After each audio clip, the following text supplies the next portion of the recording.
भातांगावचे आराध्य दैवत शिवछत्रपती यांना मानाचा मुजरा करून आपण आज ज्या कार्यक्रमासाठी आयोजित झालोय ते भातान ग्रुप ग्रामपंचायतीचे लोकप्रिय सरपंच आमचे हरिभक्तपरायण तानाजीदादा पाटील यांच्या माध्यमातून आज आपण पैठणीचा खेळ पाहणार आहोत। आज परत प्रत्येकाने आमच्या भातान गावातल्या महिलांनी टीव्हीला हा खेळ पाहिला असेल।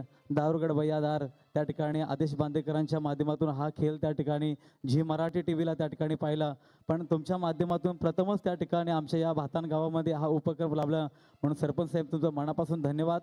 अकल्प आयुष्य भावे तया कुला, अकल्प आयुष्य भावे तया कुला, माझी या सकला हरीच्या दासा, कल्पनेची बाधा न हो कवणे काली, ही संत मंडळी सुखी असो या युक्तीप्रमाणे आमच्याकडून मग तुम्हाला वाढदिवसाच्या खूप साऱ्या शुभेच्छा।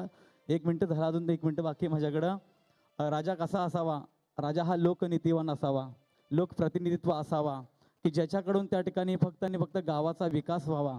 एकतर्फी राजा नसावा, हा लोकप्रिय राजा असावा, नीतिवान असावा, बुद्धिवान असावा, कीर्तिवान असावा, न्यायनिष्ठ असावा, आचरणशील असावा आणि ते कार्य सगळं त्या ठिकाणी पाहिलं गेलं तर आमचे हरिभक्तपरायण आमचे तानाजीदादा सरपंच यांच्याकडे तो बोर्ड त्या ठिकाणी दाखवलं होतं। अनेक जण आले, अनेक जण जातील, अनेक जण येतील, पण असं कार्य त्या ठिकाणी प्रत्येकाच्या हातातून त्या ठिकाणी असं कार्य व्हावं म्हणून पुन्हा पुन्हा त्या ठिकाणी माझ्या वतीनं त्या ठिकाणी हरिभक्तपरायण आपल्या गावचे त्यांना 3 शब्दाने उद्गारलं जातं।